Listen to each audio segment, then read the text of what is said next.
Quero saudar a igreja com a paz de Cristo, que sejamos todos bem-vindos à casa do Senhor, nós que estamos aqui presencialmente, aqueles que nos assistem também através da nossa transmissão ao vivo no YouTube, que o Senhor também o alcance aí na sua casa, no seu lar, e que sejamos todos abençoados.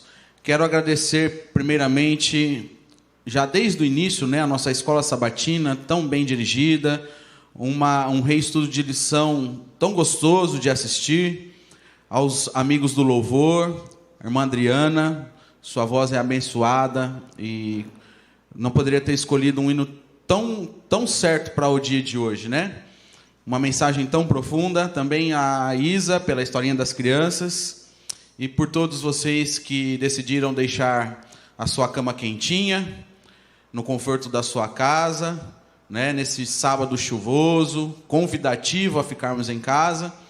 Obrigado porque você está aqui nesta manhã. Quero dar 2 breves recados.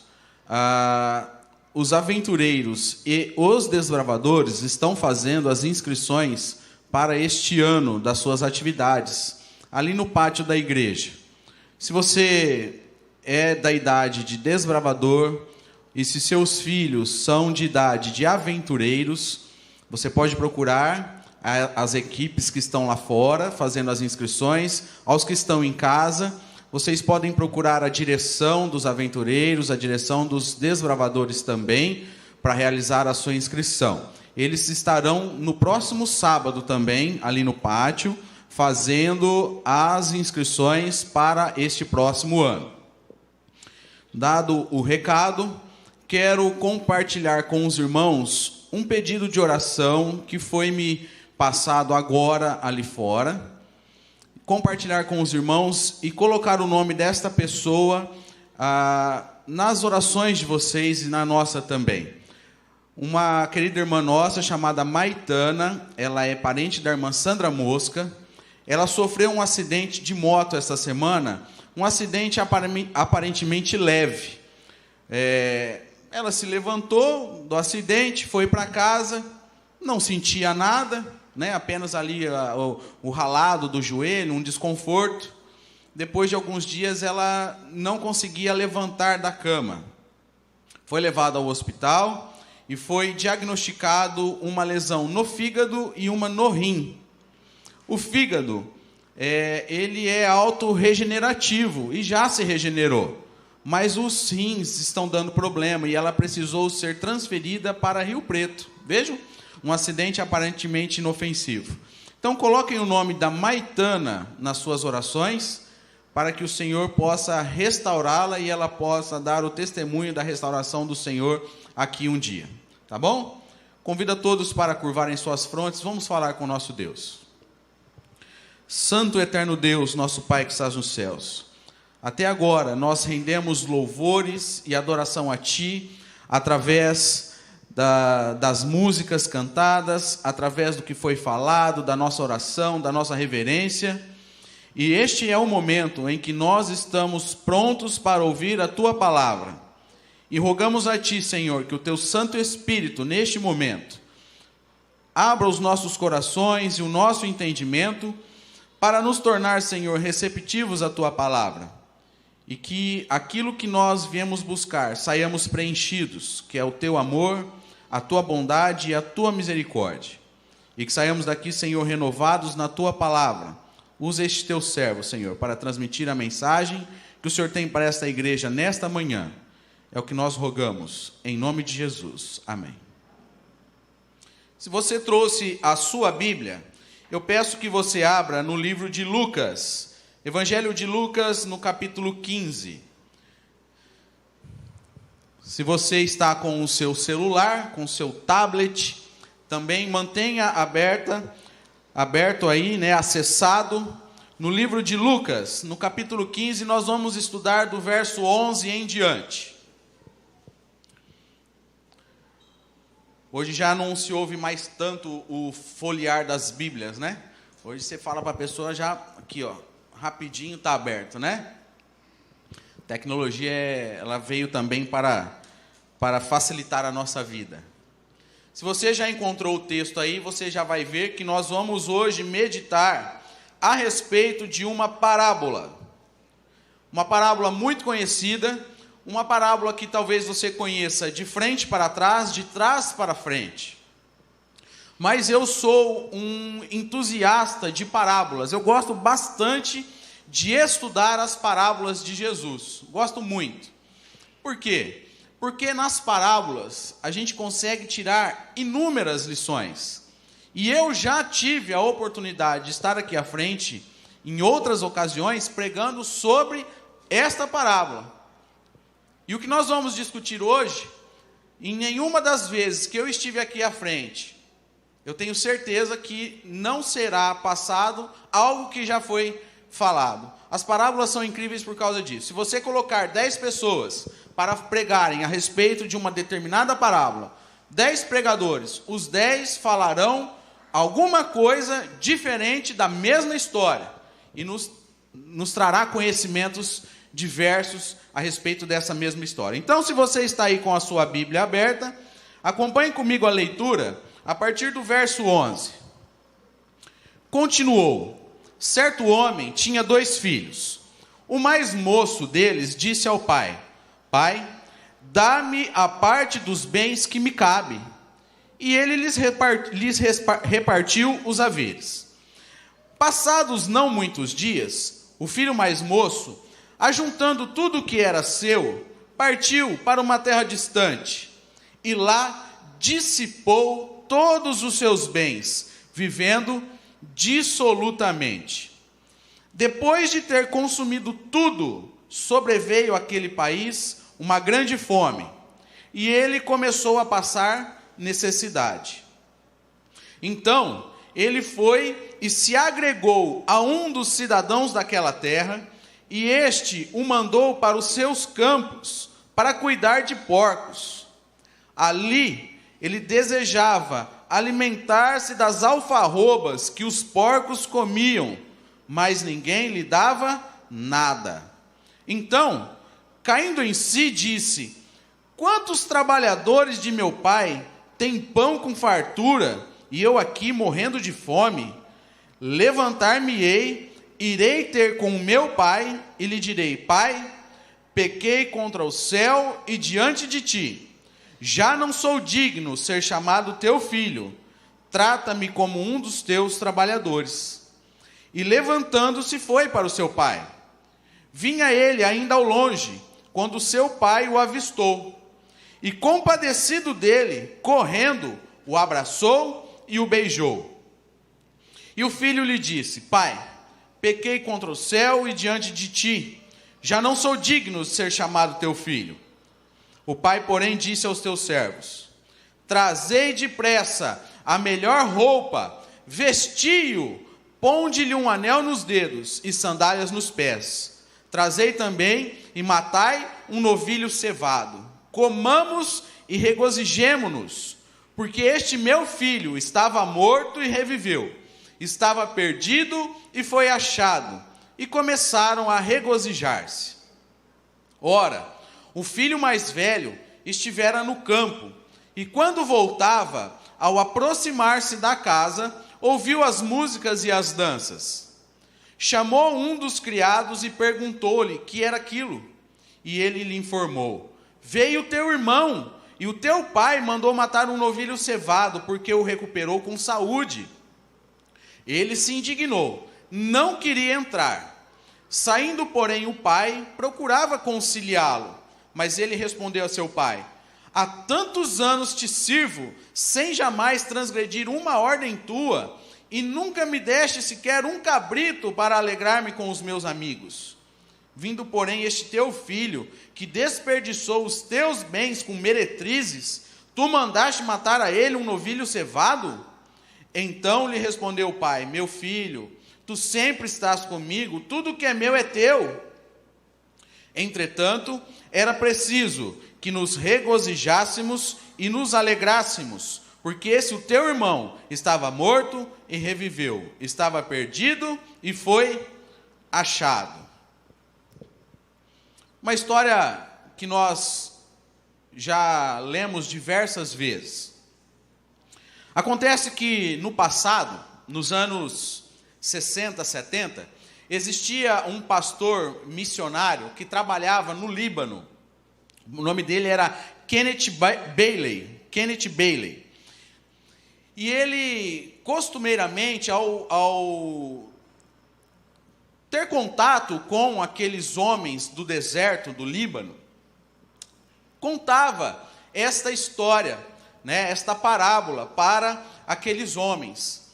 E os homens não aceitavam aquela história, não acreditavam naquilo. E recentemente um dos nossos pastores fez essa experiência também, e lá no deserto em Israel, ele encontrou alguns beduínos caminhando pelo deserto, e ele, conversando com aqueles homens, aproveitando ali que tinha um tradutor, contou para esses beduínos essa história, essa parábola do filho pródigo. E enquanto ele contava ali, vocês sabem que o povo do Oriente Médio, eles são muito passionais, eles são enérgicos, e eles, quando eles sentem alguma coisa, eles sentem de verdade. Se eles estão nervosos, eles gesticulam, eles têm por hábito falar alto.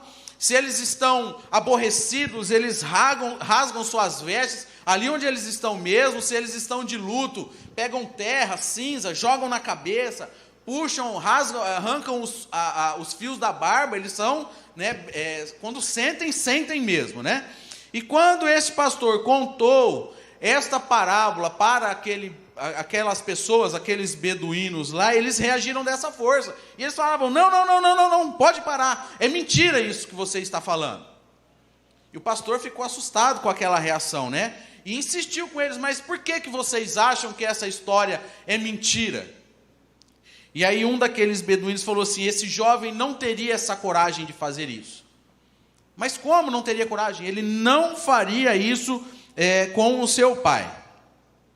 A figura do pai no Oriente Médio, ela é a figura patriarcal, é a figura principal, dentro da família. Lá no Oriente, a figura do pai é a figura principal. E eles acham inaceitável um desrespeito dessa forma, ainda mais sendo o filho mais novo. Eles acham inaceitável. E os irmãos sabem que aqui no Ocidente, principalmente após a Segunda Guerra, a função da mídia é desconstruir a figura do pai. O pai, hoje, no nosso Ocidente, não é respeitado como deveria ser respeitado. Querem ver como que a mídia retrata o pai como uma figura sem respeito nenhum? Os mais antigos vão se lembrar aqui do seriado Ginny é um Gênio. Se lembram? Lembram que naquela família tinha a figura do pai? E o que o pai era naquela família? Um palhaço, um paspalhão. Tinha também aquele seriado A Feiticeira. O que o pai era no contexto familiar daquele seriado? Um paspalhão. Partindo agora para séries mais modernas, quem se lembra aqui dos desenhos dos Flintstones? Aquela família que vivia num contexto pré-histórico, no meio de dinossauros e tudo mais. Quem é a figura do pai naquela família? O que ele é? Uma pessoa digna de respeito? Não, ele é um palhaço, um paspalhão. Aí, os escritores de desenhos animados pensaram numa família do futuro, e eles criaram então os Jetsons. Quem se lembra dos Jetsons? Aquela família que morava em planetas diferentes, tinham carros voadores, a família tinha robôs que limpavam a sua casa. Quem era o pai no contexto daquela família? Um paspalhão. Partindo para os nossos dias hoje, que série de desenhos tem um pai como paspalhão? Quem já assistiu os Simpsons? Homer Simpson, o que ele é? Um paspalhão. A mídia desconstruindo a figura do pai, a figura paternal. E isso é impensável no Oriente Médio. Eles não têm acesso a esse tipo de mídia, porque isso não acontece no contexto deles.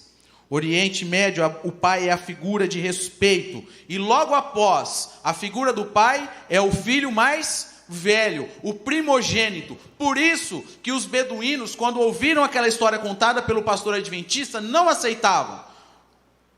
Porque um jovem seria incapaz, baseado nas leis do Alcorão, incapaz de desrespeitar o seu pai. E imediatamente, se o pai não tivesse alguma reação, seria a figura do filho mais velho, o primogênito, de alertar e repreender o seu irmão mais novo. E o pastor, curioso para entender aquele contexto, continuou insistindo com aqueles beduínos. Mas escuta, vamos supor então que de repente isso acontecesse. O filho mais novo chegasse no pai e falasse: pai, olha, eu quero que você me dê a minha parte aí da herança e eu quero sair.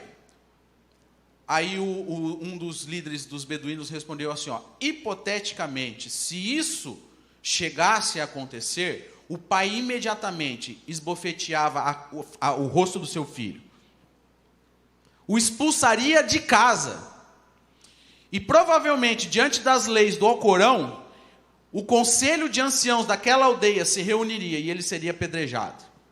Por isso que é impensável. E o pastor, então, intrigado com a gravidade, onde está a gravidade disso tudo? E então ele foi orientado pelas pessoas que estavam naquela caravana, que é o seguinte: no contexto do Oriente Médio, talvez vocês já saibam, porque essa questão eu já comentei aqui. Não existe a possibilidade de se dividir os bens de herança enquanto o pai está vivo.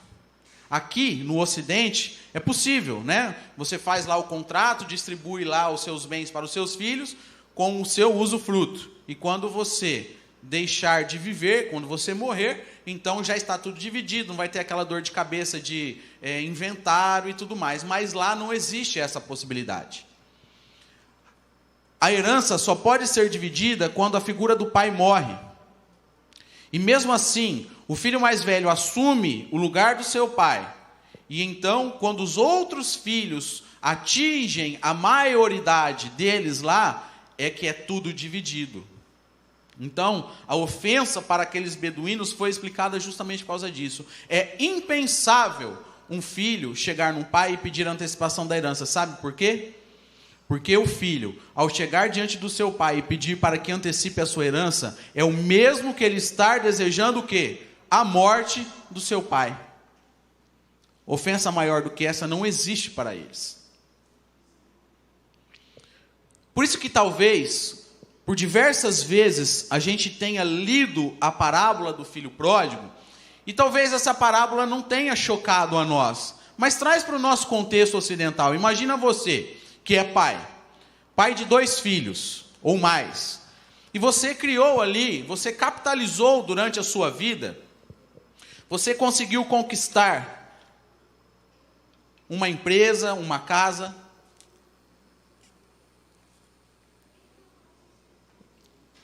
capitalizou, criou ali todo um sistema, onde você é o líder, você que cuida da sua empresa, e os seus filhos estão ali trabalhando com você.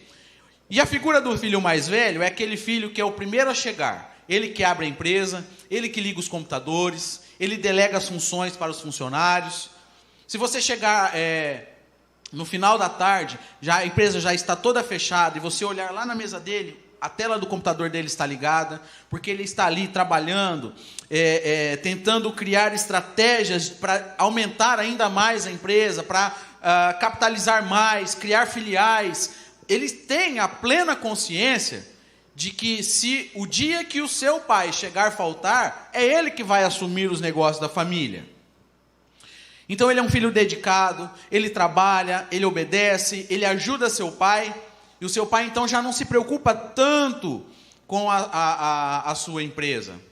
Por outro lado, tem um irresponsável, o filho mais novo, que é aquele filho que já começou 2, 3 faculdades, não terminou nenhuma, fez o seu pai gastar dinheiro à toa, é aquele que vive em baladas, em festas, é o filho revoltado, é aquele que é conhecido como a ovelha negra da família. É aquele filho que um dia o pai está em casa de madrugada, recebe uma ligação porque seu filho foi preso numa lei seca, porque estava dirigindo bêbado, embriagado. é o filho problema, não traz alegria, só preocupações. E aí um dia esse filho chega no pai e fala: pai, olha só, eu quero ser independente, eu já consultei o advogado da empresa, eu sou emancipado, eu quero a minha parte da herança.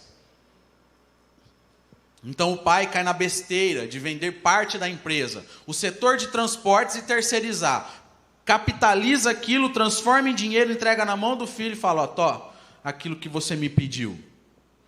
E aí esse jovem com a conta bancária gorda, sai então para festejar, beber com os amigos, pagar para todo mundo, né, open bar para todo mundo, as melhores roupas, os melhores carros, gastando dissolutamente, mas o dinheiro uma hora seca, a fonte seca, se não tem algo injetando ali.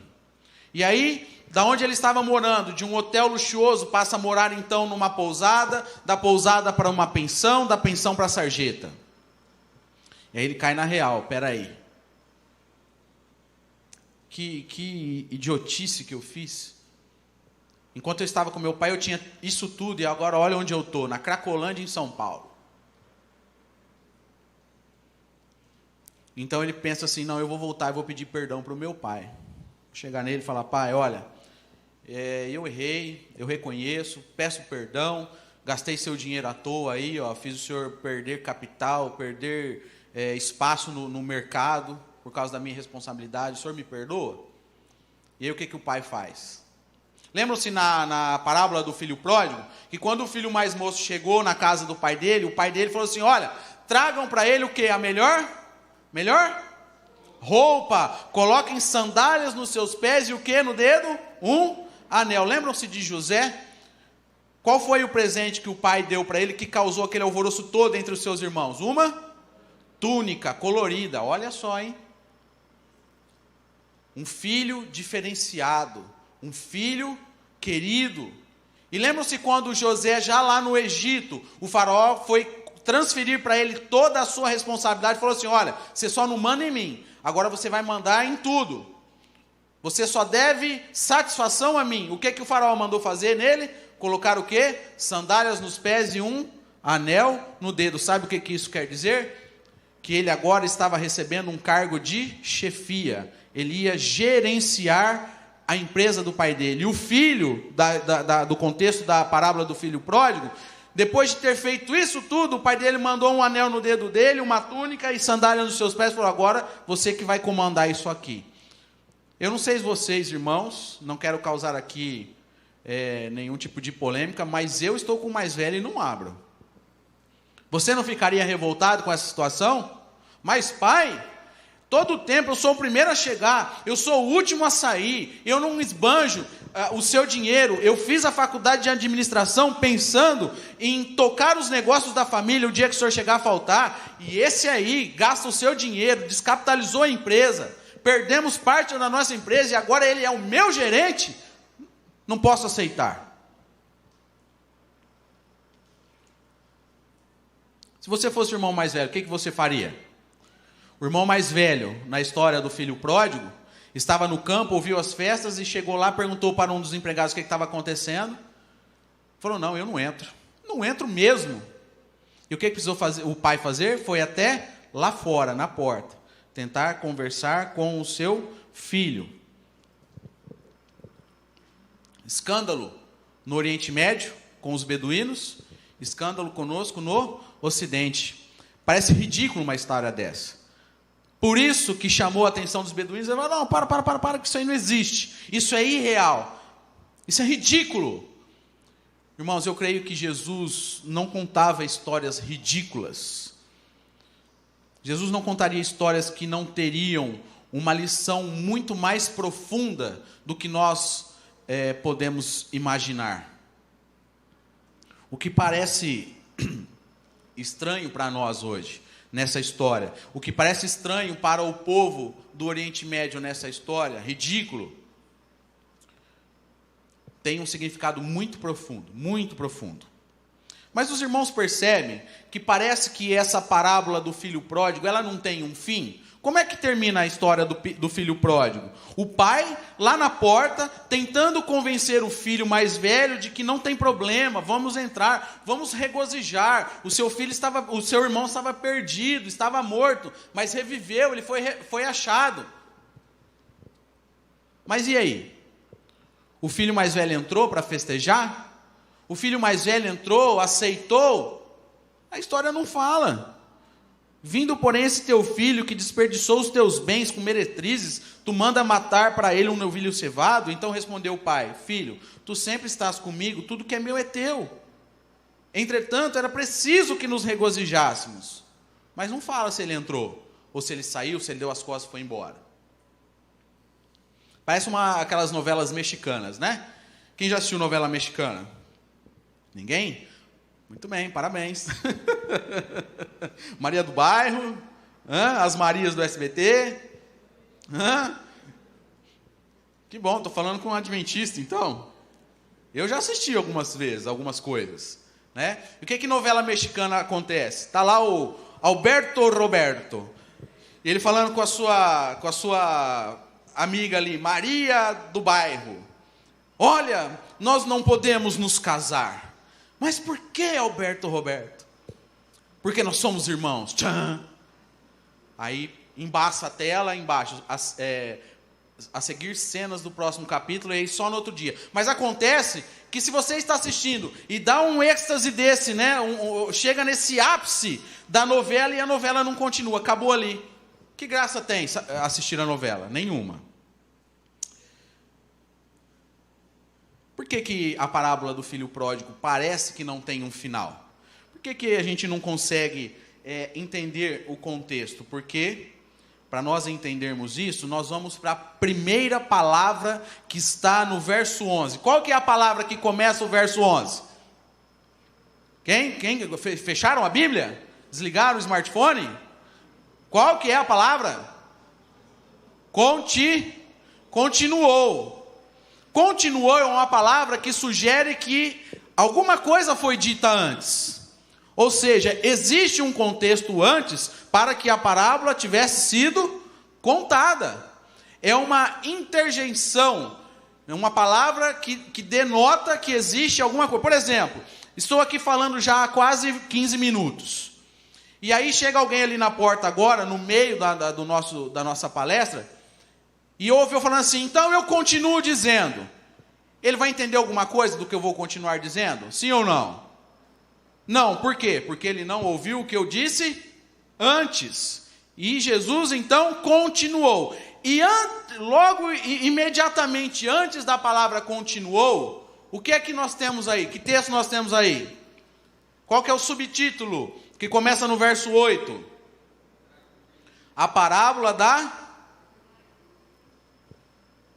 É a máscara?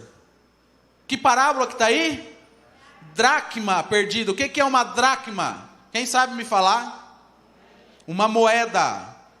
Dracma, ou dracma. Né? No português, dracma. Uma moeda perdida. Então existe um contexto que antecede a parábola do filho pródigo. Então conta a história aí, se você quiser acompanhar. Tinha uma mulher que tinha 10 moedas e um dia ela perdeu essa moeda. Uma dessas moedas. E então ela começou a varrer a casa, tirar os móveis do lugar, levantou o sofá, arrastou o fogão, puxou o armário, abriu as gavetas do guarda-roupa e aconteceu que ela encontrou a sua moeda. E de tão feliz que ela ficou ao encontrar aquela moeda que ela havia perdido, das 10 que ela tinha, o que ela fez? Ela foi festejar e se alegrar com as suas amigas e gastou aquela moeda. Como entender isso? E ainda termina, né? E eu vos afirmo que de igual modo há júbilo diante dos anjos de Deus por um pecador que se arrepende e que é encontrado. Vamos entender um contexto da dracma perdida. As mulheres no Oriente Médio, no passado e hoje ainda trazem uma tradição, que é o quê? Quando elas vão se casar, o seu pai lhe dá 10 moedas, 10 dracmas. E elas usam no casamento e durante a sua vida, essas dracmas penduradas em forma de colar, ou em forma de tiara, ou colocam no véu, pendurado no véu, visto, por exemplo, as ciganas, que trazem essa tradição, né, de colocar moedas no véu. Por quê? O pai lhe dava aquele dinheiro, aquelas 10 moedas, porque se um dia o seu marido chegasse a morrer, fosse para uma guerra, morresse de velhice, um acidente, um animal matasse, estamos falando no contexto do Oriente Médio. Então, aquelas moedas representariam o que para ela? A sua salvação, porque com aquelas moedas ela conseguiria pagar a volta para a casa do pai, para a casa de um parente, para se manter até que ela conseguisse um novo casamento, ou alguém assumisse como esposa. Consegue entender a importância da moeda ali? Naquele contexto?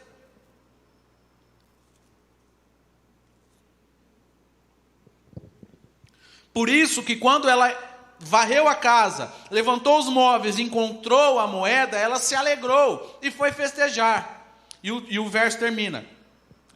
O céu se anima, o céu festeja quando um pecador se arrepende. Mas acontece que ainda não explica o final da parábola do filho pródigo. Mas qual é a primeira palavra da parábola da dracma perdida? Como é que começa o texto? Qual é a palavra? Ou então, ou... A mesma coisa, é uma interjeição que denota que existe um contexto anterior. Se eu estou falando aqui, e alguém está chegando ali na porta agora, eu falo, ou então, a pessoa vai entender o que vou dizer da agora para frente? Sim ou não? Não vai, porque ela não entendeu o contexto do que eu estava falando antes. E imediatamente anterior à parábola da dracma perdida, o que é que vem aí na sua Bíblia? A parábola da ovelha perdida. A parábola da ovelha perdida. E mais uma vez, Jesus contando a história de que tinha um homem com 100 ovelhas. E uma das suas ovelhas se perdeu aonde? Em casa? No shopping? Onde ela se perdeu? O que está escrito aí na sua Bíblia? Se perdeu aonde? No deserto. Ela se perdeu no deserto. E então o homem deixou as outras 99 ovelhas e foi para o deserto para encontrar aquela única ovelha que ele havia perdido. E ele encontrou. E quando ele encontrou, o que diz o verso 7? Assim haverá maior júbilo no céu por um pecador que se arrepende do que por 99 justos que não precisam de arrependimento.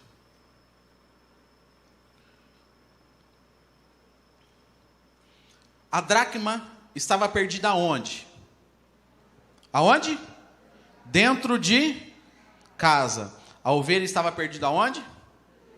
No deserto, lá fora.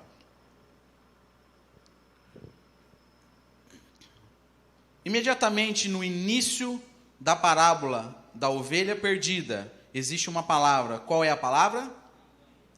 Então, nós não conseguimos ainda resolver o final da parábola do filho pródigo, porque então quer dizer que alguma coisa Jesus estava fazendo e falando antes da parábola da ovelha perdida. E o que é que ele estava falando? Verso 1: aproximando-se de Jesus todos os santos e espirituais. O que está escrito aí na sua Bíblia? É isso mesmo? Quem que se aproximou de Jesus? Publicanos e pecadores para o ouvir, e murmuravam fariseus e escribas, dizendo: este aí recebe pecadores e come com eles. Jesus estava numa casa, recebendo pecadores e cobradores de impostos, pessoas da mais baixa sociedade. E então, escribas e fariseus, doutores da lei, os anciãos e sacerdotes daquela época, não estavam aceitando que Jesus estivesse no meio de pessoas desse tipo.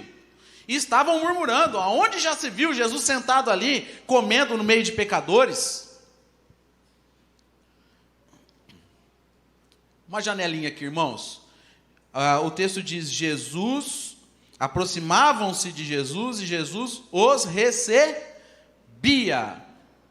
Em nenhum momento da Bíblia você vai ver Jesus indo numa balada, para pregar o evangelho, indo num rodeio para pregar o evangelho, indo aos lugares. As pessoas se aproximavam dele, ele estava passando e as pessoas buscavam a fonte. Era preciso ir à fonte do milagre, e Jesus estava ali curando, restaurando, salvando, operando milagres, e mesmo assim ele estava sendo rejeitado. Mas vamos lá, vamos imaginar no nosso contexto hoje. Aparece aqui em Fernandópolis alguém que é capaz de curar doenças, e ele elimina aqui da nossa cidade a Covid-19, aí não precisa mais usar máscara, esquece esse negócio de álcool em gel, distanciamento, você pode abraçar os seus amigos. Essa pessoa está passando por um lugar e vê ali uma pessoa doente, um aleijado, fala: olha, levanta, me segue, vamos andar. A pessoa sofre de um câncer, uma doença incurável, e a partir do momento em que essa pessoa toca nela, ela agora está curada, não precisa mais de quimioterapia, de tratamentos, amputações e tudo mais. Uma pessoa dessa é maravilhosa ou não é? Sim ou não? E Jesus estava sendo o quê? Rejeitado. Sabe por que Jesus estava sendo rejeitado? Porque sabe quem estava com ele lá na casa, lá entre os pecadores e publicanos? Estavam um Zaqueu, estava Maria Madalena, estavam leprosos, que antes ficavam na beira das estradas gritando: imundo, imundo, não passe perto de mim. Sabe o que Jesus estava fazendo? Ressocializando pecadores. E sabe por que causava tanta revolta assim nos fariseus e nos escribas? Porque dentro do legalismo, eu odeio o pecador, mas eu preciso que ele exista. Sabe por quê? Porque me deixa confortável com os meus próprios erros, com os meus próprios pecados. Porque sempre vai ter alguém pior do que eu, e então eu estou mais tranquilo. Era por isso que Jesus estava sendo rejeitado. Então Jesus vê ali, sentado na casa, ele vê lá fora na porta um movimento de fariseus, escribas. Ele se levanta: peraí que eu vou aí, deixa eu falar com vocês, e recebe eles na porta.